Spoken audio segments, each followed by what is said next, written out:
오늘은 예수님이 행하신 그 굉장한 그 기적에 그 이어서 나오는 장면입니다.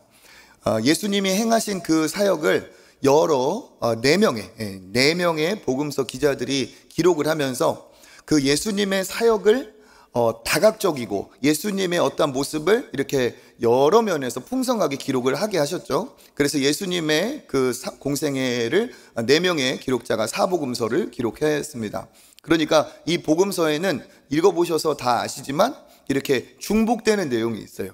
그런데 중복되면서도 그 기록한 사람의 어떠한 그 뜻에 따라 방향에 따라서 더 풍성하게 강조가 되고 드러나는 면들이 있죠. 근데 우리가 가만히 이렇게 합리적으로 우리 상식적으로만 생각을 해봐도 마태, 마가, 누가, 요한 이 네 명의 기록자가 동시에 기록한 그러한 예수님의 행적은 뭔가 의미가 있다고 생각할 수밖에 없어요. 왜 그렇죠? 자기의 그 기록의 관점에서 이것은 꼭 필요하다라고 그렇게 기록을 했을 텐데 네 명이 동시에 기록을 빼놓지 않고 한 그러한 내용이다라고 하면 무슨 의미가 있겠어요? 너무 인상적인, 예수님과 동행하면서 너무 인상적인, 이것은 내가 이 시대의 기독교인들과 앞으로 후대를 위해서 이건 내가 꼭 기록을 해야겠다라는 것이 있을 텐데 그게 네 명이 동시에 기록했다면 특별한 사건이라는 거죠. 그러한 것들이 있는데 그러니까 전부는 아니에요. 몇 가지 그런 게 있어요. 그 중에 예수님이 행하신 놀라운 기적 중에 공통적으로 마태, 마가, 누가, 요한이 기록한 것 중에 한 가지가 뭐냐? 오병이어의 기적입니다. 오병이어의 기적. 그러니까 우리가 생각했을 때는 그게 제일 어떻게 보면 믿기 어려운 황당한 어찌 보면 그런 일이죠. 어떠한 아이의 정말 도시락과 같은 오병이어를 가지고 엄청난 사람들이 먹고 다 배가 불러서 거둔 것만 해도 남아서 거둔 것만 해도 12광주리가 되었다. 믿기 어려워요. 그런데 묘하게도 이 기사를 네 명이 동시에 기록을 하고 있다는 거예요. 무슨 의미가 있겠습니까? 이것은 진짜 일어난 일이라는 거죠. 그리고 네 명이 정말 기록할 만큼 인상적이고 너무너무 기가 막힌 엄청난 기적이었다는 사실을 이야기하고 있어요. 이 오병이어의 기적은 예수님이 행하신 기적 중에 아주 대표적인 그러한 은혜가 있고 의미가 있는 그러한 사건입니다. 오늘 우리가 읽은 요한복음 6장은 그 오병이어의 사건이 지나가면서 예수님이 그 오병이어의 사건을 통해 하신 메시지의 그 부분이죠. 요한복음 6장 35절 읽어보겠습니다. 시작. 예수께서 이르시되 나는 생명의 떡이니 내게 오는 자는 결코 줄이지 아니할 터이요 나를 믿는 자는 영원히 목마르지 아니하리라. 아멘. 예, 생명의 떡이니. 네, 제가 이렇게 말씀을 전하고자 하는 그 막 의욕이 넘치다 보니까 순서 하나를 깜빡했어요. 뭐냐? 착한 헌금 그 홍보 영상 우리 목사님 열심히 만들었는데 지금 언제 틀어야 되냐 막 손가락 이렇게 지금 하는데 제가 바로 이렇게 말씀에 들어가서 이거 보고 이거 보고 할게요. 양해 부탁드립니다. 네. 평범에서 기범으로 특별 새벽 기도회를 통해 풍성한 은혜를 누리고 계신가요? 이번에도 우리는 우리가 받은 은혜를 착한 헌금으로 흘려보내려고 합니다. 1. 카메룬 우물공사. 카메룬에서 헌신하고 계신 서지혜 선교사님의 사역지에는 물이 부족해 주민들이 고통받고 있습니다. 급하게 우물공사를 시작할 수 있었지만 재정이 부족하여 어려운 상황 가운데에 우리 교회와 연락이 되어 우물공사를 시작할 수 있게 되었습니다. 안녕하세요. 반갑습니다. 카메룬에서 일하고 있는 서지혜 선교사입니다. 이번에 그렇게 오랫동안 기다리던 우물 개발을 시작하게 되었습니다. 안전하게 또 활기차게 공부할 수 있는 환경 만들 수 있도록 도와주셔서 감사하고요. 카메룬 땅에서 복음이 정말 예수 그리스도의 그 생명수가 흘러 넘치도록 최선을 다해서 또 섬기고 일하겠습니다. 지속적으로 기도해 주시고 이렇게 영상을 통해서 만나뵙게 너무 반갑습니다. 고맙습니다. 우리의 후원으로 그곳에 은혜의 생수가 흘러나갈 것입니다. 2. 인도 예배 초소 보수. 인도 뉴델리에서 아가페 교회를 섬기고 계신 심성남 한송이 선교사님은 교회가 없는 그 땅에서 복음을 전하며 다양한 활동으로 주일학교 어린이 사역을 감당하고 계십니다. 수많은 어려움 가운데 하나님의 은혜로 부흥을 경험하였고 한 주에 120여 명의 어린이들이 예배드리는 교회로 성장해가고 있습니다. 그러던 중 갑작스러운 화재 사고로 그동안 사역하던 예배 처소가 잿더미로 변해버렸습니다. 그곳에서 다시 한번 회복의 은혜가 넘쳐나도록 우리의 기도와 섬김이 필요합니다. 3. 다음 세대 선교 후원. 마지막으로 착한 헌금은 다음 세대의 더 나은 예배 환경 개선을 위해 사용됩니다. 우리 초청교회 다음 세대가 하나님을 더 깊이 만나고 믿음 안에서 자랄 수 있도록 많은 기도와 후원 바랍니다. 우리의 작은 정성이 하나님 나라의 영광을 위해 귀하게 사용될 것입니다. 우리의 착한 헌금을 통해 하나님의 사랑을 실천하는 복된 시간이 되기를 소망합니다.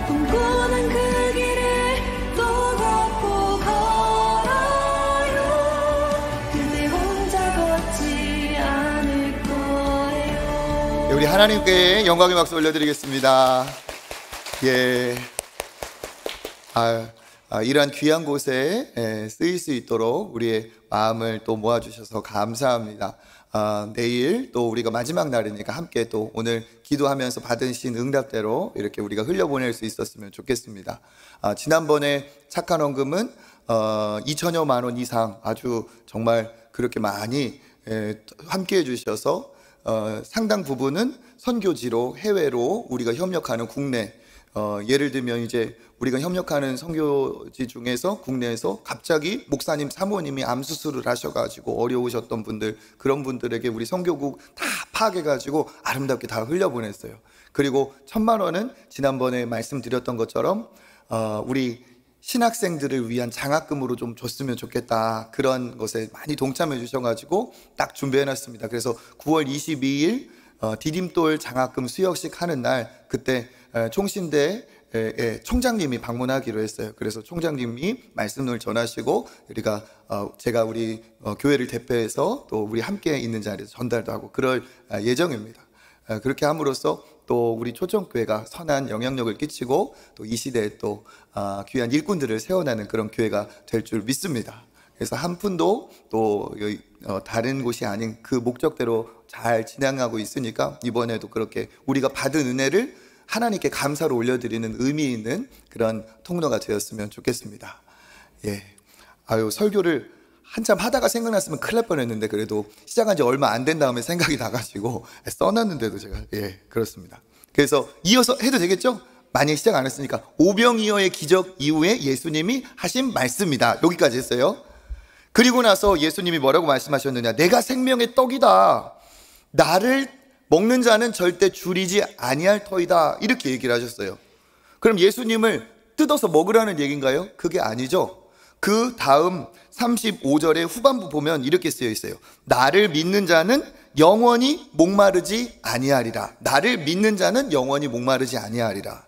그러니까 내가 주는 음료, 내 살이 내가 바로 떡이다, 생명의 떡이다라고 한 건 결국 먹는 행위를 통해서 예수님이 무엇을 말씀하고 싶으신 거예요? 나를 믿음으로 내가 주는 영원한 생명을, 너에게 완전한 만족을 주기를 원한다. 이게 예수님의 본 뜻이라는 거죠. 그러니까 이 마시는 물이라면 이 마시는 물을 목마르지 않게 다 나눠주신 예수께서 그 본 뜻은 그의 영혼의 갈증을 해결할 진정한 생명수가 바로 내게 있고 내가 줄 수 있다는 것을 그들에게 알린 거예요. 그걸 위해서 오병이어의 기적을, 눈에 보이는 떡을 베풀어 주시면서 생명의 떡이신 자기 자신을 드러내고자 하셨던 거죠. 이 떡을 먹는 행위가 바로 뭡니까? 예수님을 믿는다는 거죠. 그래서 예수님을 믿음으로 영원히 배고픈 인생에서 정말 영원한 만족을 얻는 인생으로 하나님이 바꿔주실 것을 지금 예수님을 통해서 말씀하셨어요. 그러면서 뭐라고 하시느냐, 내가 바로 그것을 주러 온 아버지께서 보내주신 생명의 떡이다 라고 얘기를 하고 있죠. 이건 뭡니까? 인간은 배고픈 존재라는 거예요. 목마른 사슴이 우물을 찾기에 갈급함 같이라는 그 시편의 한 부분처럼 우리의 인생은 뭔가를 찾고 있어요. 뭔가를 찾고 있어요. 어릴 때는 엄마를 찾고, 좀 커서는 친구를 찾고, 나중에는 뭐 돈을 구하고 사람을 구하고 내 안식처를 구하고 하지만 그게 있다고 해서 우리 인생이 만족스럽던가요? 아니라는 거죠. 기대를 줄 것 같았지만 그것이 나에게 완전한 만족이 되지 못했습니다. 그런 것을 보면 우리가 그것으로 만족할 수 없는 인생이라는 것을 일찌감치 깨달아야 된다는 거죠. 많이 있으면, 더 가지면 만족할 거다, 그 방식이 아니라는 거예요. 왜? 우리는 하나님께서 자기 형상을 본떠 만든 영적인 영원한 존재이기 때문에 이 땅의 유한한 것으로는 만족할 수 있는 방식이 아니라는 거예요. 다른 방식. 그런데 사탄과 마귀와 이 세상은 네가 조금 갖고 있기 때문에 그렇다고 얘기해요. 더 많이 가지면 너에게 갈증이 사라질 거라고 얘기를 하는데 그건 거짓말이라는 거죠. 우리 주변에도 보세요. 나보다 내가 부러워하는 그 대상이 있을 수도 있는데 내가 부러워하는 그만큼 가진 사람이 진짜 내가 생각하는 것만큼 그가 만족스러운 삶을 살고 있는가? 아니라는 거예요.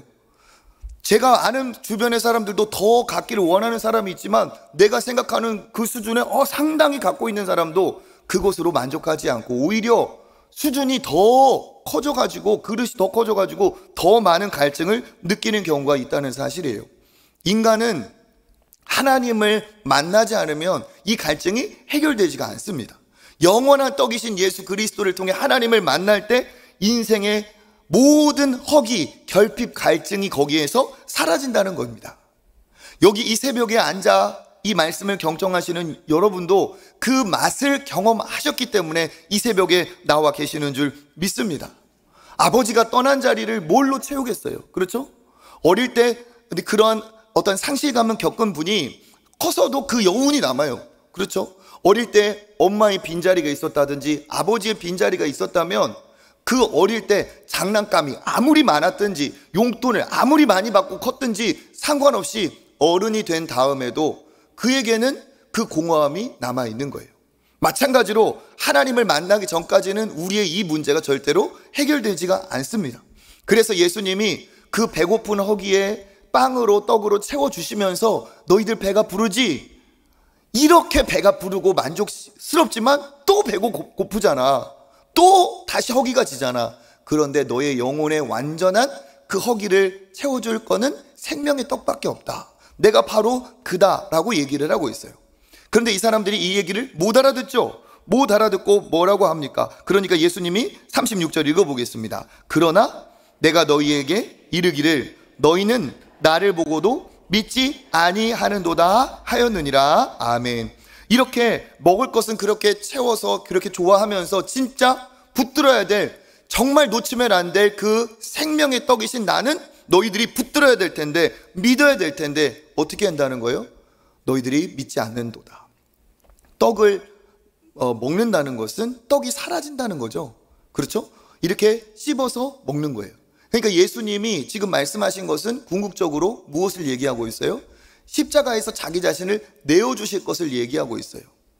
예수님이 물이라면 그거 먹는다면 어떻게 되겠어요? 예수님은 사라지는 거예요.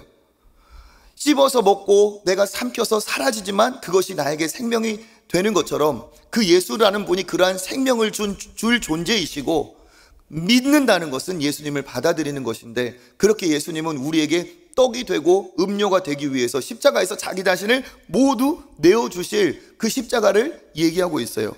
그런데 그들은 진짜 구원자, 진짜 붙들어야 될 예수님을 지금 알아보지 못하고 믿지 못하고 있습니다. 그러니까 예수께서 그 다음 절에 다시 한번 자기의 마음을 따뜻하게 권면을 하시죠. 37절 읽어보겠습니다. 예수께서 내게 주시는 자 다 올 것이요 내게 오는 자는 내가 결코 내쫓지 아니하리라. 아멘. 아버지께서 내게 주시는 자는 다 내게 올 것이요 내게 오는 자는 내가 결코 내쫓지 아니하리라. 이 말은 참 따뜻한 말인 것 같아요. 그렇죠? 너희들이 뭐가 낫건, 너희들의 생각이 어떻건, 너희들이 어떠한 사람이건 나는 아버지가 주신 자라면 절대로 내쫓지 않고 한 사람이라도 다 내가 다 맞이할 것이다. 그러니까 이건 무슨 말이에요? 내게로 나와라. 나를 믿고 받아들여라. 이러한 따뜻한 권면이죠. 왜 아직도 이러한 눈에 보이는 기적을 주는 것을 그렇게 눈이 번쩍 뜨이면서 왜 영원한 생명에는 관심이 없느냐. 내게로 나와라. 절대 내쫓지 않는다 라고 하면서 믿음을, 예수님이 생명의 구원자이심을 믿기를 원하시는 거죠. 그러면서 예수님이 뭐라고 말씀하십니까? 38절 읽어보겠습니다. 내가 하늘에서 내려온 것은 내 뜻을 행하려 함이 아니요 나를 보내신 이의 뜻을 행하려 함이라. 아멘. 그러면서 예수님이 이것은 내가 자의로 행하는 것이 아니라 나를 보내신 아버지께서 내가 나를 보내셨기 때문에 이것은 누구의 뜻을 행하려 함이라? 나를 보내신 이의 뜻을 행하려 함이라. 즉 누구의 뜻이에요? 아버지의 뜻이죠. 그러니까 내가 아버지의 뜻을 행하려 하늘에서 내려왔다. 이건 내 마음대로 하는 것이 아니라 아버지의 뜻을 나도 순종하여 행하고 있는 것이다 얘기하고 있어요. 그러니까 여기까지 우리가 이렇게 주목하여 보면 예수님이 지금 무슨 얘기를 하고 있느냐? 내가 생명의 떡 영원한 만족이 된다. 너희들에게 구원자가 나이다. 그런데 이것은 나 역시도 내 뜻이 아닌 아버지 뜻에 순종하여 이렇게 한 것이다 하면서 아버지의 뜻을 행하는 자기의 자신을 얘기하고 있어요. 그러니까 예수님은 지금 무엇을 행하고 있습니까? 아버지의 뜻. 누구에게 순종하여? 아버지께 순종하여 아버지의 뜻을 지금 행하고 있어요. 그러니까 예수님의 사역, 예수님의 오심, 예수님의 행하심은 다 뭡니까? 초점이 있다는 거예요. 방향이 확실해요. 명확해요. 그건 뭐라는 겁니까? 보내신 아버지의 뜻을 여기에서 지금 행하는 거라는 거예요.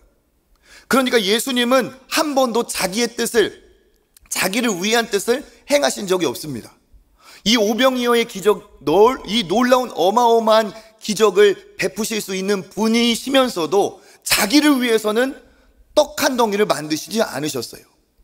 사탄 마귀에게 시험을 받을 때 40일 금식하신 이후에 네가 하나님의 아들이거든 이 돌을 떡으로 만들어서 먹어라.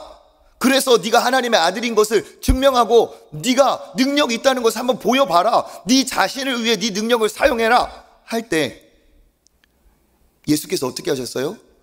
한 덩어리만 만들 거냐? 두 덩어리, 10덩어리도 만들 수 있다 하면서 그걸 막 만들어서 허겁지겁 드셨습니까? 아니라는 거예요. 왜 그렇습니까? 예수님은 자기를 위해서는 절대로 기적을 베푸시지 않으셨어요. 예수님은 자기의 뜻을 행하지 않으셨어요. 예수님은 아버지의 뜻을 행하셨죠. 그래서 배고픈 자기 자신을 위해서는 떡 한 덩어리도 만들지 않았지만 배고픈 이들을 위해서는 5,000명 이상도 먹고 남을 어마어마한 기적을 베푸셨습니다. 예수님이 자기가 배고파서 무화과를 따드시기도 했고요. 예수님은 피곤하셔가지고 그냥 그 풍랑이 이는 그런 배 한 구석에서 주무시고 잠이 드실 정도로 피곤한 생활을 하셨어요. 예수님은 나에게 머리 둘 곳, 그러니까 나를 위해서는 땅 한 평도 없다, 머리 둘 곳도 없다고 하셨어요. 모든 것을 가지실 수 있고 모든 것의 주권자이신, 모든 것을 행하실 수 있는 분이 자기를 위해서는 아무것도 하지 않으셨다는 거예요. 나의 뜻은 하나도 그가 이루고자 하지 않으셨어요. 예수님은 철저하게 아버지의 뜻을 향하고 있고 그것이 자기 삶의 초점이 되었다는 겁니다. 이것이 예수님의 분명한 선명한 예수님의 삶의 모습이었다는 거예요. 사탄은 계속해서 네가 유명해져라, 사람들은 몰려와서 우리들의 임금이 되어주십시오, 당신 높아질 수 있습니다, 당신 높은 사람 아닙니까?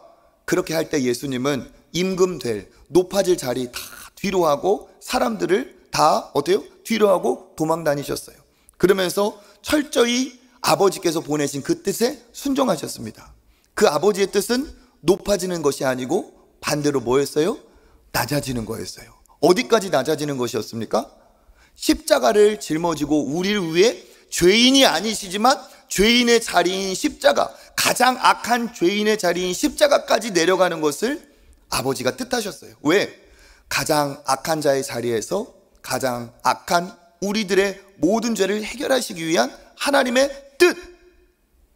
그래서 예수님도 그것만큼은 너무 고통스러우셔서 그렇게 겟세마네 기도하는 그 장소에서 예수님이 고통스럽게 아버지께 드린 기도가 있죠. 마태복음 26장 39절 읽어보겠습니다. 조금 나아가사 얼굴을 땅에 대시고 엎드려 기도하여 이르시되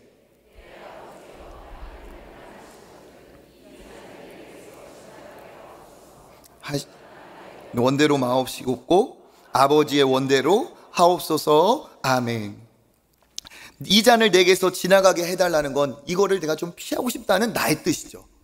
그런데 나의 뜻을 아버지께 고하긴 했지만 그는 철저하게 누구의 뜻에 지금 방향을 다시 맞춰가고 계십니까? 아버지의 뜻이면 내가 이것을 따르겠습니다. 그런데 예수님은 어떻게 하셨어요? 정말 이것을 순종하셨죠. 예수님에게까지 십자가가 육체적인 고통이기 때문에도 그렇지만 배신의 고통, 비난과 사람들의 그 조롱의 고통, 그리고 가장 컸던 아버지와 나는 하나이니라 하셨는데 그 십자가에서만큼은 죄인의 자리이기 때문에 아버지도 하늘을 가리는 아버지와의 단절이 그 영적인 고통으로 예수님께는 절대로 감당하기 어려운 그러한 아픔이었다는 거예요. 그런데도 불구하고 어떻게 하셨습니까? 그가 십자가를 지시기까지 모든 것을 순종하셨어요. 낮아질 대로 다 낮아져서 우리도 해보지 못한 그 낮은 자리까지 그가 가셨다는 거죠. 그렇게 완전히 낮아져서 완전히 아버지의 뜻을 행하신 그 이후에 하나님이 그 다음에 어떻게 하세요? 일하셨죠. 그 놀라운 설명이 빌립보서 2장 8절부터 우리 11절까지 우리 잘 아는 구절입니다. 쭉 읽어보겠습니다. 사람의 모양으로 나타나사 자기를 낮추시고 죽기까지 복종하셨으니 곧 십자가에 죽으심이라. 이러므로 하나님이 그를 지극히 높여 모든 이름 위에 뛰어난 이름을 주사 하늘에 있는 자들과 땅에 있는 자들과 땅 아래에 있는 자들로 모든 무릎을 예수의 이름에 꿇게 하시고 모든 입으로 예수 그리스도를 주라 시인하여 하나님 아버지께 영광을 돌리게 하셨느니라. 아멘. 그래서 여기 설명이 뭡니까? 바울의 설명이죠. 십자가에 죽으심이라. 죽으신 다음에 어떻게 하셨어요? 이러므로 하나님이 그를 지극히 높여. 죽으셨기 때문에 이러므로 하나님이 그를 지극히 높이셔서 어떻게 하셨어요? 모든 무릎을 예수의 이름에 꿇게 하시고 모든 입으로 예수를 주님, 주라 시인하게 하셨다. 그러니까 가장 낮아진 그 길을 가신 예수님이 어떻게 해요? 하나님 손에 붙들려서 가장 높은 곳에 이르게 하셨다. 이 얘기를 에베소서에서도 비슷하게 우리에게 말씀하고 있습니다. 1장 20절에서 22절까지 읽어보겠습니다. 그의 능력이 그리스도 안에서 역사하사 죽은 자들 가운데서 다시 살리시고 하늘에서 자기 오른편에 앉히사 모든 통치와 권세와 능력과 주권과 이 세상뿐 아니라 오는 세상에 일컫는 모든 이름 위에 뛰어나게 하시고 만물을 그의 발 아래에 복종하게 하시고 그를 만물 위에 교회의 머리로 삼으셨느니. 아멘. 여기에서도 어떻게 하셨습니까? 역사하사 그리스도 안에서 죽은 그를 다시 살리시고 하늘에서 자기의 오른편에 우편에 앉게 하시고 모든 통치와 권세와 능력과 주관과 모든 것을 그 권세를 그에게 하나님이 넘기시고 모든 이름 위에 뛰어나게 하셔서 모든 만물을 그 발 아래 복종하게 하시고 그를 교회의 머리로 세우셨느니라. 이게 어떤 결과라는 거예요? 철저하게 내 뜻이 아닌 아버지 뜻에 나를 맡기고 순종한 결과 아버지께서 그를 높이셨다는 겁니다. 그러니까 정리하면 뭐예요? 예수님의 초점은 분명하고 단순하고 심플했어요. 뭡니까? 내 뜻이 아닌 누구의 뜻? 아버지의 뜻을 행하는 것이었다. 아버지의 뜻은 어떤 겁니까? 순종이고 겸손이고 십자가에게까지 주신 사명의 길을 마지막까지 감당하는 그것이 아버지의 뜻이었어요. 높아지고자 하셨던 적이 한 번도 없어요. 순종하여 가장 낮아지셨어요. 그런데 어떤 일이 벌어졌습니까? 하나님 아버지께서 가장 낮은 곳에 있는 그를 원래의 그 자리 그 이상으로 지극히 높여서 부활하게 하시고 보좌 우편에 앉게 하셔서 모든 권세를 그에게 주시고 모든 만물이 그에게 주님이라고 시인하며 영광을 돌리는 그 자리에 이르게 하셨다는 거예요. 그러니까 믿음의 사람의 삶의 모습을 믿음의 사람이 무엇을 초점을 가지고 살아야 될 걸 예수님이 우리에게 보여주고 계신다는 거예요. 신앙인은 예수님을 본받아 비범하신 예수님을 따라 우리의 길은 높아지려는 길이 아니고 무슨 길이라는 거죠? 낮아지는 길, 이것이 아버지의 뜻이라는 겁니다. 내가 내 인생의 주인 아니야, 내가 내 맘대로 해야지, 이게 아니라 내 중심이 아니라 하나님 중심, 아버지 중심. 이 모든 사람이 높아지려 하는 그 시대에 예수님을 아는 사람, 아버지를 아는 사람은 나를 향한 아버지의 뜻은 무엇일까 생각하며 그 비범하신 예수님의 그 행적을 따라 우리 역시도 나 중심이 아닌 하나님 중심으로 아버지의 뜻을 행하는 것으로 우리가 삶의 초점과 방향을 맞춰야 된다는 거예요. 내 삶이, 내 신앙이 나 중심이면 안 된다는 거예요. 내가 원하는 것을 따라가고 내가 원하는 것을 목적으로 삼고 그 방향으로 사는 것이 신앙인의 바람직한 모습이 아니라 나를 통한 아버지의 뜻은 무엇일까? 나를 통해 아버지께서 이루고자 하는 것이 무엇일까? 나를 향한 아버지의 뜻은 무엇일까? 나를 향한 아버지의 뜻, 내 감정, 내 바람, 내 기준 다 내려놓고 오로지 나를 향한 아버지의 뜻을 찾고 구하고 내 뜻과 그것이 충돌할지라도 내가 아버지의 뜻이라면 기꺼이 내가 무릎을 꿇을 수 있고 고개를 숙일 수 있고 순종하여 나갈 수 있는 것이, 이게 바로 하나님이 기뻐하시는 아버지의 뜻을 행하는 초점이 있는 비범한 믿음의 사람의 모습이라는 거예요. 그런데 하나님은 그걸 기뻐하셔서 결국 어떻게 한다는 거죠? 그렇게 아버지의 뜻을 행하는 자를 반드시 어떻게 하신다? 반드시 어떻게 하신다? 그러죠. 높이신다는 거예요. 높이신다. 그러니까 내가 높아지려는 사람은 반드시 꼬꾸라지는 날이 있을 것이고, 내가 아버지의 뜻을 따라 기꺼이 낮아지려고 하는 사람은 사람들이 인정할 만큼 하나님 앞에 찬란한 칭찬을 받는 그날이 있다는 거예요. 그러니까 어리석은 세상은, 이 땅은 내가 내 자신을 높이려고 하는 시대이지만 진짜 믿음이 있는 사람은 어떠한 뜻? 아버지의 뜻에 따라 내가 그 뜻을 행하는 자로 우리 가정에서, 직장에서, 학교에서, 삶의 현장에서 낮아질 수 있어요. 능력이 없고 정말 내 마음대로 그렇게 그냥 이리 치이고 저리 치이고 이런 사람이 되라는 뜻이 아니라 내게 주신 능력, 사명, 기쁘게 감당을 하는 그러한 방식으로 내가 섬기고 베푸는 낮아짐, 내가 죽더라도 남을 살리고자 하는 그러한 낮아짐. 그런데 하나님은 그걸 기뻐하시고 그 사람을 높이신다는 거예요. 여기에 우리가 수백 명이 있는데 각자가 내가 높아지고자 하는 목적으로 여기에 앉아 있다면 우리 공동체는 절대로 하나님이 기뻐하시거나 신앙의 공동체 모습이 없을 겁니다. 그런데 여기 계신 분들이 내가 남을 더 높이려는 마음으로 하나님의 뜻을 행하는 그러한 사람이 되려고 이곳에 모였다면 우리는 여기가 바로 천국이구나 하는 그러한 감동을 받을 거예요. 믿음의 사람은 어디를 가든지 이와 같은 방향으로, 초점으로 가야 된다는 거예요. 그걸 아버지께서 기뻐하시고 그것을 반드시 아버지의 뜻으로, 아버지의 능력으로 높이시는 날이 있다는 거예요. 그러니까 나는 낮아지는 게 할 일이고 높이시는 건 아버지의 뜻이니까 어때요?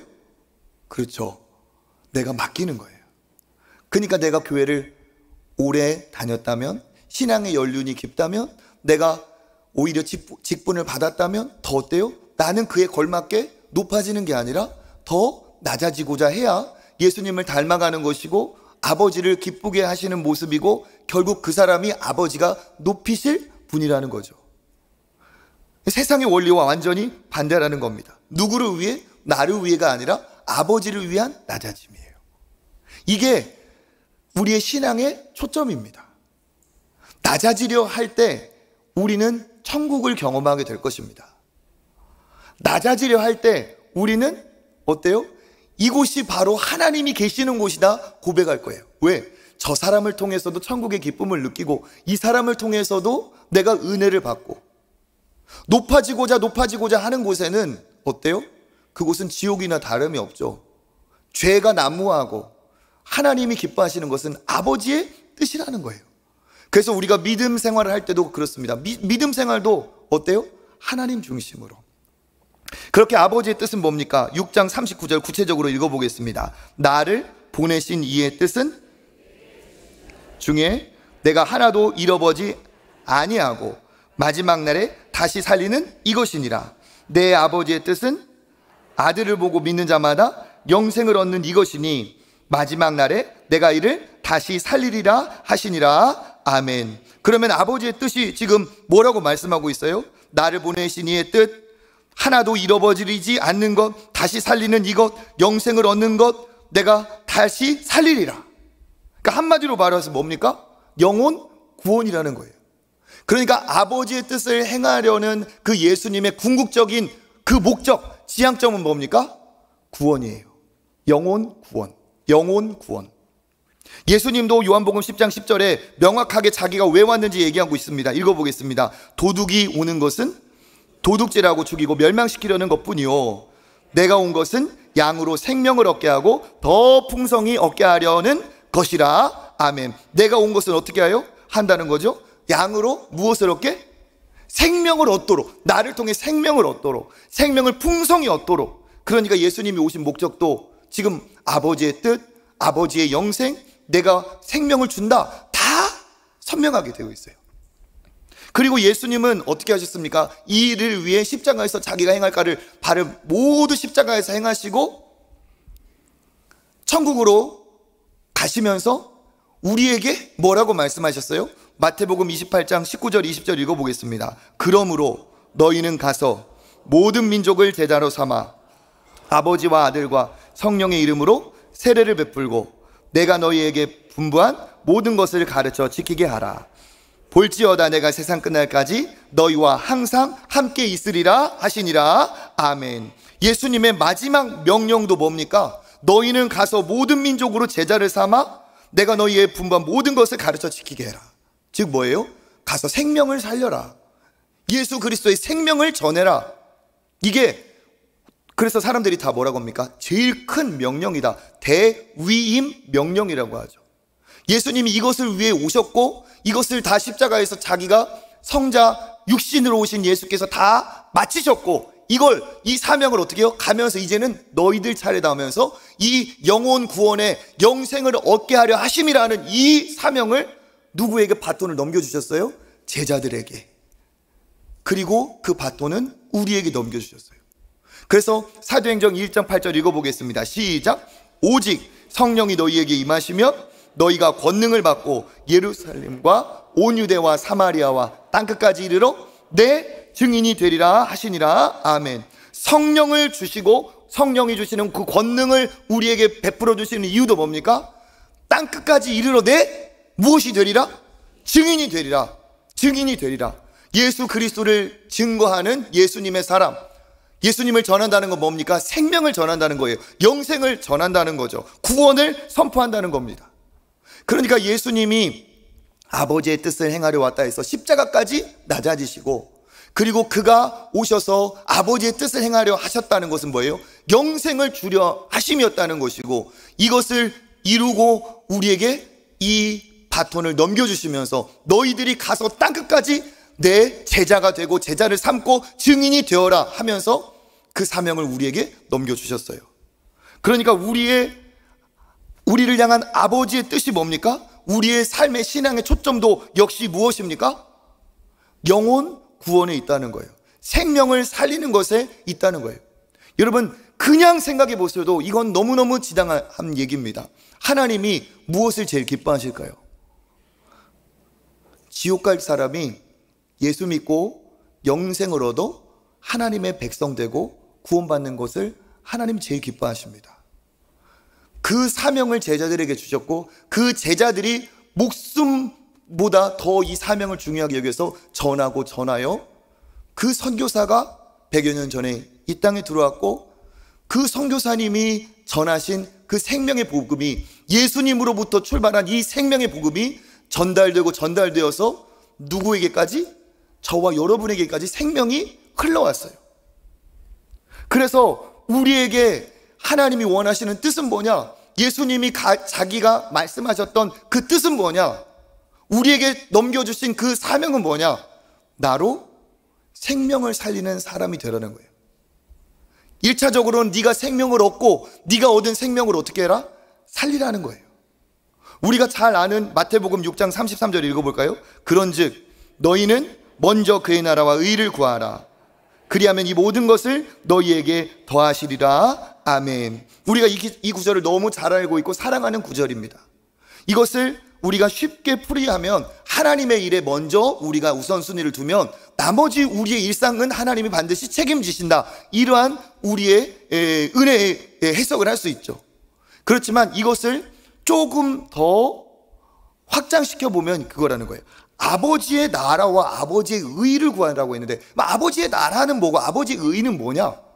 구체적으로 얘기하면 여기에 이 나라라는 개념은 나라, 국토, 땅이 있어야 되고 주권이 있어야 되고 국민이 있어야 이게 나라가 되는 거잖아요. 그런데 여기 있는 이 나라는 주권의 개념, 주권의 개념. 주권은 뭐냐? 통치의 개념이에요. 그러니까 먼저 그의 나라를 구해라, 이 말은 뭐냐? 아버지의 통치를 구해라는 거예요. 아버지의 다스림. 그러니까 우리가 주기도문에서 뜻이 하늘에서 이루어진 것까지 땅 위에서 또 이루어지리라. 이건 뭐예요? 하나님 아버지의 뜻, 아버지의 통치가 이 땅에서도 그대로 이루어지기를 원합니다라는 거예요. 아버지의 통치가 이루어지려면 어떻게 되겠어요? 복음이 증거되고 그가 예수 그리스도를 만나고 아버지를 나의 아버지라고, 하나님을 나의 아버지라고 고백할 때 그가 아버지의 통치 아래 들어오는 거죠. 그러니까 아버지의 뜻을, 아버지의 의를 구하라는 것, 아버지의 나라를 구하라는 건 뭐예요? 너를 통해 의로우신 아버지의 통치가 이루어지도록 해라. 다시 말하면 사탄의 통치, 세상의 통치를 받고 있는 이 나라, 이 땅, 이 학교, 이 직장, 그 사람이 아버지의 통치를 받게 해라. 뭡니까? 그도 예수 그리스도를 구주로 영접하여 하나님의 자녀가 되고 아버지 뜻에 순종하는 믿음의 사람이 되게 하라는 그 뜻과도 맞다는 거예요. 그러니까 먼저 그의 나라와 의를 구하라, 이 모든 것을 너희에게 더하시리라는 이 말은 역시 이 안에도 영혼 구원의 메시지, 선교의 메시지, 전도의 메시지가 강력하게 들어있다는 거예요. 우리가 하나님의 통치를 받고 우리를 통해 우리 학교가, 가정이, 직장이 하나님의 통치를 받는 곳이 되는 것이 하나님의 나라를 우리를 통해 이룬다는 거죠. 그러니까 뭡니까? 예수님의 뜻도, 아버지의 먼저 구하라 하심도, 우리에게 성령을 주심도, 우리를 구원하신 뜻도 다 뭐하고 연결이 되어 있다는 거죠? 영혼 구원과 연관이 되어 있어요. 생명을 살리는 것. 여기서 우리는 스스로 질문해 봐야 됩니다. 내가 진짜 복음을, 생명을 얻었다면 이 복음이 내 안에서 어떻게 작용을 하고 있는가? 진짜 복음이라면 내 안에서 나를 이끌어요. 나를 하나님의 통치로. 그리고 그 이끄시는 복음, 영원한 생명은 어디로 나를 인도합니까? 예수 그리스도를 전하는 곳으로, 예수님을 자랑하는 곳으로, 예수 그리스도를 내가 말하는 그러한 내 선한 역사를 복음이 내 안에 들어오면 이룬다는 거예요. 복음은 내 안에서 멈춰 있어서도 안 되고 멈춰 있을 수도 없어요. 생명이기 때문에. 그러니까 복음이 안에 들어온 사람은 살아날 수밖에 없고, 복음이 들어온 사람은 회복되고 치유되고 자유를 얻고 기쁨을 얻고, 이것이 바깥으로 드러날 수밖에 없고, 이것이 누구에겐가 말해주고 싶은 강력한 기쁨이 되고 강력한 수원이 된다는 거예요. 이것을 모르는 사람이 안타까워 보이고, 이 복음을 모르는 사람에게 내가 가르쳐야 될 텐데, 전해야 될 텐데 하는 열망이 그 안에서 용솟음 칠 수밖에 없어요. 왜? 복음은 나를 살리는 생명이니까. 복음 자체에 확장성이 있습니다. 오직 성령이 너희에게 임하시면 땅끝까지 증인이 되리라. 진정한 복음이 있다면 그 복음은 확장되는 그 특별함이 있어요. 나를 통해 막 증거되려고 하는 거예요. 복음이 내 안에서. 안 믿는 가정에서 내가 예수님을 막 믿게 됐다? 안 믿는 부모님에게, 안 믿는 형제 자매에게 우리 가족이 어떻게 하면 이 복음을 믿을 수 있을까? 막 확장하려고 내 안에서 생명이 움직이는 거예요. 그래서 누가 시키지 않아도 우리 어머니 아버지의 구원을 위해 기도하게 되어 있고, 누가 시키지 않아도 복음을 전하기 위해서 성경을 떠들어 보게 되어 있고, 그 성경을 기쁨으로 내가 사람들에게 전해주고, 이 예수 그리스도 믿고 변화된 나의 기쁨과 은혜를 가만히 놔둘 수가 없다는 거예요. 이게 바로 구원의 역사가 반드시 일어나는 겁니다. 그 가짜 복음은 뭐예요? 구원 받았다고 해놓고 생명이 내 안에 있다고 해놓고 아무런 일도 일어나지 않으면 그건 가짜예요. 가짜. 우리 임신으로 말하면 상상 임신 있잖아요. 아이가 이 안에 생명이 없는데 꼭 있는 것처럼 느끼는 거. 왜? 복음은 고인물이 아니에요. 복음은 생명의 수예요. 넘쳐 흐르는 거예요. 넘쳐 흘러. 예수 믿고 세상의 어떤 고난도 걱정도 금신도 싹 사라질 천국의 기쁨이 임하는 것이고, 죽은 내 영이 살아난 거고, 지옥의 권세에서 해방되고 이제 영원한 생명을 얻은 그 기쁨은 이 세상에서 어떤 것도 줄 수 없는 어마어마한 기쁨이 내 안에 용수숨 친다는 말입니다. 그게 어떻게 가만히 있을 수가 있어요? 절대로 고인물로 가만히 있을 수가 없죠. 그래서 뭡니까? 진짜 구원은 착각하는 분들은 끝인 줄 알아요. 구원이 끝. 구원 받았으니까 이제 나는 다 했다, 할 거 없다, 아니라는 겁니다. 구원은 우리에게 시작점이 돼요. 새로운 피조물이 되어 새로운 출발이 됩니다. 그래서 이 과거에 내 하나님을 모르고 내가 주인 되었던, 자아가 중심되었던 삶은 끝나지만, 이제 하나님이 주인 되어서 이 복음이 하나님의 뜻을 이루게, 예수 그리스도를 십자가에 달리기까지 하셨던 이 놀라운 복음의 능력이 나에게도 역사를 해서 이 복음이 세상의 증거가 된다는 거예요. 나를 통해 역사가 일어납니다. 그러니까 그 선교지를 향해서, 예전에 우리나라 정말 어려운 나라 아니었습니까? 수개월을 걸려 배를 타고도 오는 일이 벌어지죠. 왜? 이 복음의 능력이 그냥 민들레 씨앗처럼 확 펼쳐지는 거예요. 내 안에서. 저는 우리 교회가 이와 같이 하나님의 뜻에 초점을 맞춘 교회, 그런 성도 되길 간절히 바랍니다. 하나님이 우리에게 원하시는 게 무엇일까요? 하나님이 어떤 성도를 지금 찾고 계실까요? 하나님은 이 아버지의 뜻, 생명을 살리는 것에 초점 방향을 맞춘 그 성도, 그 교회를 찾고 계시는 줄 믿습니다. 우리 교회가 선교적인 교회, 복음 중심적인 교회 되길 간절히 원해요. 사탄 마귀도 궁극적으로 역사하는 것이 뭐예요? 복음의 증거를 차단시키기 위해서. 생명이 흘러가지 못하도록, 생명이 있다 하지만 너희들끼리 지지고 볶고 너희들끼리 아웅다웅하고 싸우고 뭐하고, 사탄은 그걸 원해요. 그래서 어떻게 합니까? 우리 안에 어떤 자리를 욕심을 하게 하고, 어떠한 내가 무엇을 이 안에서 뭐 기득권 같이 막 그런 거를 막 차지하게 하고, 막 이런 세상의 논리, 세상의 방법처럼 그런 것들을 여기에 막 잔뜩 해서 감투를 막 쓰게 하고 막 이상한 짓을 하게 한다는 거예요. 그러면서 어떻게 돼요? 여기서 이제 갈등이 일어나는 거죠. 누구는 화가 나고 누구는 용서를 못하겠고, 이런 일이 일어나요. 그럼 어떻게 됩니까? 하나님이 주신 물질의 축복, 건강의 축복, 이 은혜가 어디로 다 그냥 밑빠진 독에 물 붓기처럼 그냥 다 새어나가 버려요. 하나님이 기뻐하시는 그 건설적인 그곳으로 영혼 구원을 향해서 가라 하셨던 그 아름다운 축복의 덕이 다 어떻게 돼요? 새어나가 아무것도 못해요. 교회가 교회답지도 못하고, 교회가 바깥에 세상의 빛이 되고 소금이라 했는데 세상에 맛을 내고 세상에 빛을 뿜는 일을 절대로 할 수가 없게 돼요. 사탄 마귀는 우리만 좋아하기를 원합니다. 사탄 마귀는 우리가 여기에서 치고받고 싸우면서 바깥에 사람이 죽어가건 말건, 복음이 필요하건 말건 우리끼리만 그렇게 치고받고 닥달하며 살기를 원해요. 이것을 우리가 간파해야 됩니다. 우리의 목적은 뭡니까? 아버지의 뜻을 위해 부름받았어요. 아버지의 뜻은 생명을 살리라는 겁니다.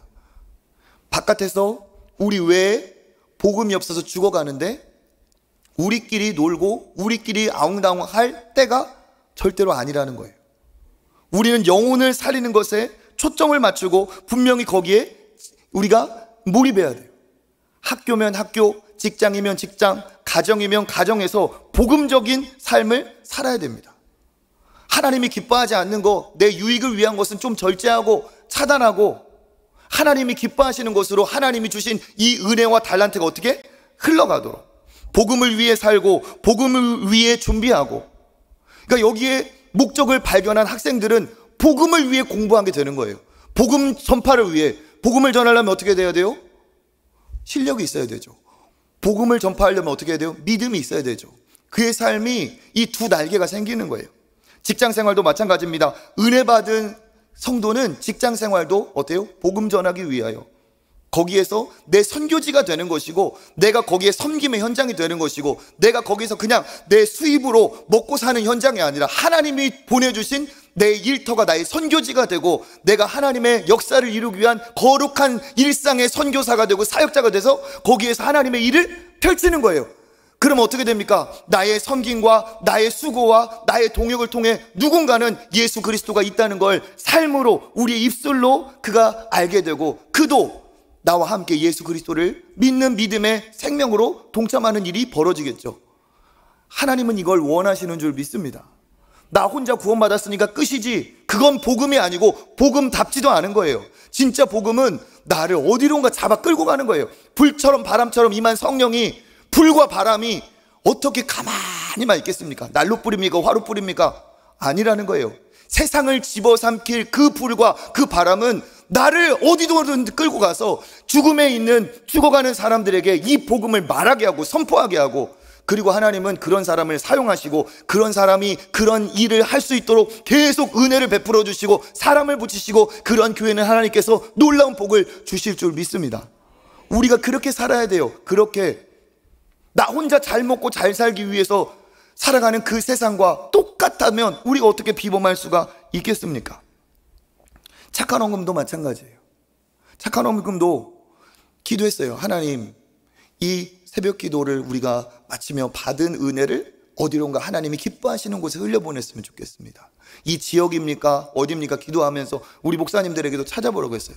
그런데 자연스럽게 카메룬에서 연락이 오고, 자연스럽게 방문하신 선교사님이 자기의 사역지에 화재가 난 사실을 얘기하고, 여기서는 물이 필요해서 얘기하고, 여기서는 불이 나서 어렵다고 하고, 자연스럽게 기도하는 중에 하나님이 우리를 이렇게 인도하시는구나. 그래서 우리 장로님들하고 상의하고, 우리 선교국장 장로님하고 또 협의하고, 그래서 우리가 이번에 착한 헌금이 얼마가 나오든 그것을 위해서, 또 다음 세대도 마찬가지죠. 믿음의 세대를 세우는 일도 선교거든요. 그걸 위해서 흘려보내자고 했어요. 그런데 제가 문득 이런 생각이 드는 거예요. 물이 필요해서 물을 공급해주고, 불로 인해서 어려움 당한 곳에 우리가 도움을 하는데, 불을 생각하는 거예요. 근데 성경에서 물도 불도 한 가지를 상징해요. 뭐냐? 성령이에요.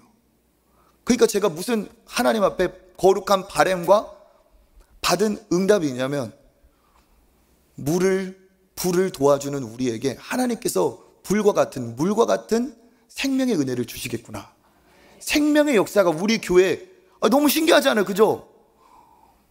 생명수의 역사, 불같은 성령의 역사가 우리 교회 안에 넘치겠구나 하는 그러한 거룩한 기도의 제목을 하나님이 내 안에 주시더라고요. 할렐루야. 하나님은 우리를 기가 막히게 사용하고 계시는 거예요. 지난번에도 우리 선교 주간 봤잖아요. 그죠? 선교 주간인데 딱 하필 그때 선교지에서 비가 확 와가지고 마치 그냥 맞춰놓은 것처럼 어떻게 그렇게 우리의 바자회, 우리의 선교 주간의 은혜를 흘려보낼 수 있게 하시는지, 하나님의 시간표 안에 우리가 있다는 것, 하나님이 우리를 그렇게 사용하고 있다는 것이 얼마나 기쁘고 감사한지 모릅니다.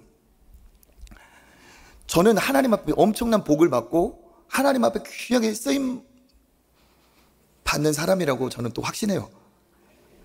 네. 인정하시건 말건. 네. 근데 저는 이렇게 생각해 봐요. 하나님이 왜 이렇게 나에게 은혜를 주시고 내게 복을 주실까? 근데 저는 생각해 보면 딱 한 가지예요. 뭐냐? 제가 예수 그리스도를 만나서 거듭난 이후부터 선명한 초점과 방향으로 지금까지 살고 있어요. 그건 뭐냐? 영혼 구원이에요. 다른 거 없어요. 영혼을 구하는 거, 생명 살리는 것이 목표다. 내가 왜 목사가 될까 심각하게 고민했어요. 세상에 목사들이 이렇게 많은데 왜 나까지 목사가 되어야 되지? 내 적성에 맞고 내 진로가 그거 맞겠다, 저 그래서 된 거 아니에요.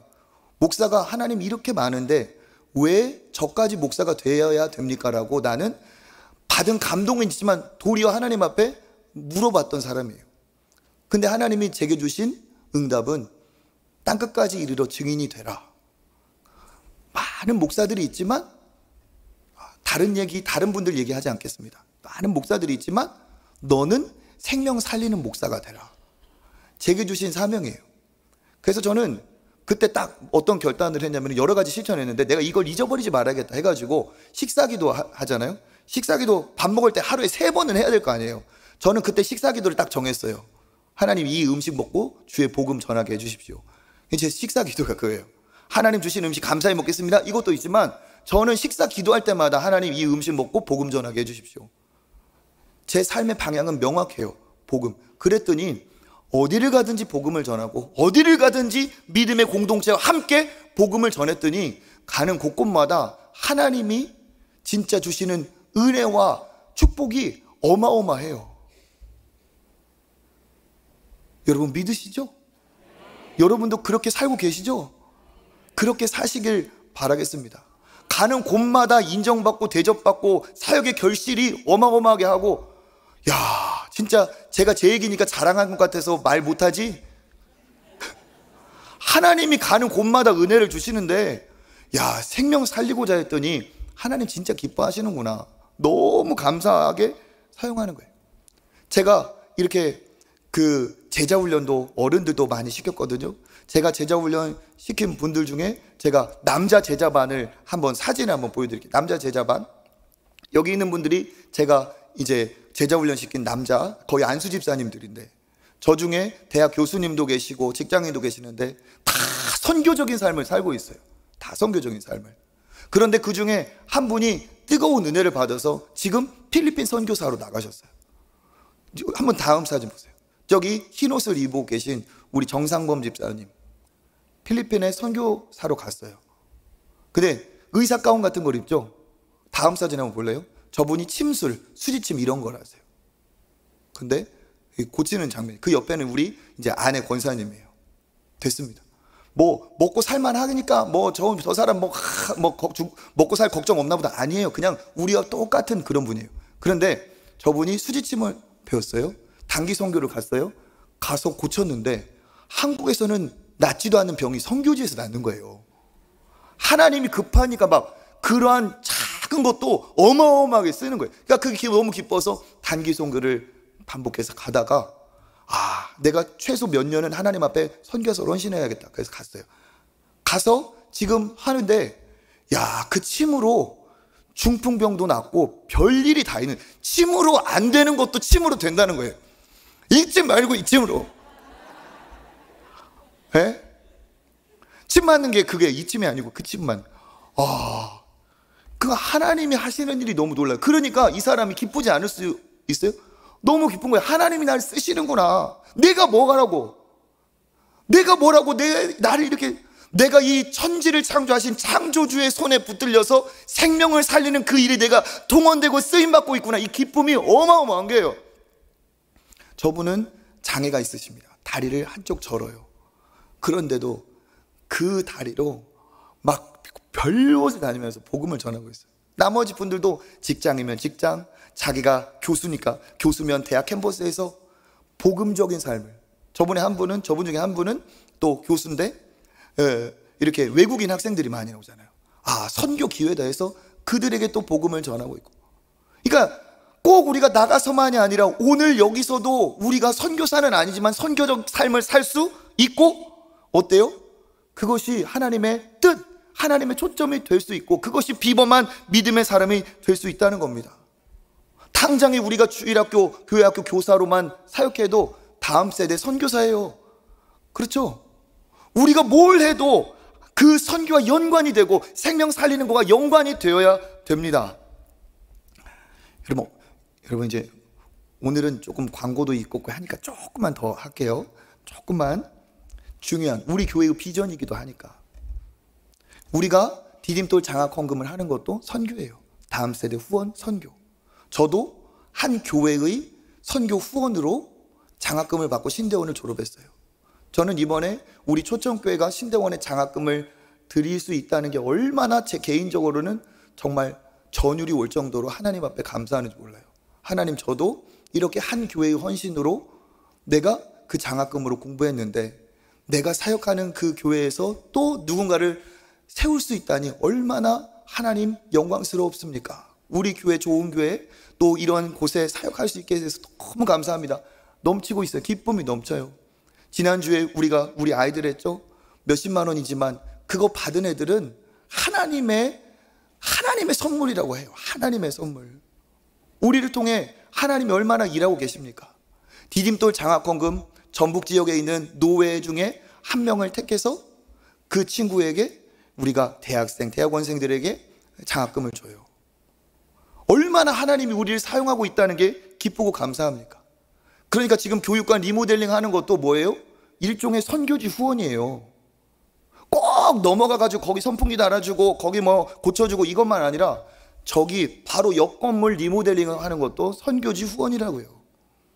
우리 믿음의 세대들을 위한 해외 선교도 더 마찬가지입니다. 저는 그래서 우리 교회가 더 영혼 구원에 하나님의 뜻에 예수님이 십자가에 달리신 그 목적에 더 저는 맞추기를 원합니다.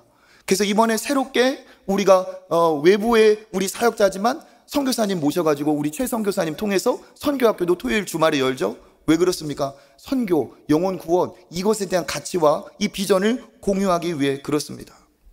그래서 어떻게 해야 되느냐? 목사님 그럼 다 선교사로 가랍니까? 아니에요. 직접적으로 할 수 있는 일도 있어요. 아까 말했던 것처럼 교회 학교 교사라든지 내가 복음을 전하는 목요일 전도대에 나와서 전도를 하든지 이런 것도 있어요.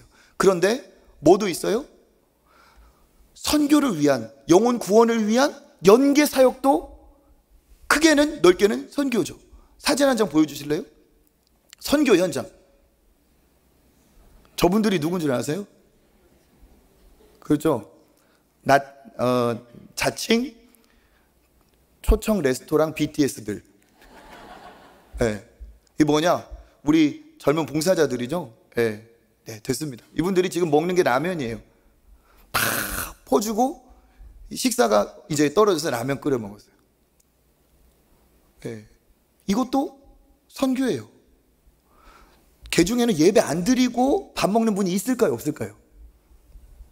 그러한 좀 죄송하지만 몰지각한 분들이 있을까요? 없을까요? 있어요. 근데 그분이 몰지각한 분들이 사실 아니에요. 왜? 그분은 우리의 선교 대상자예요. 그분들이 와서 밥 한번 먹는 것도 우리에겐 뭐예요? 선교예요.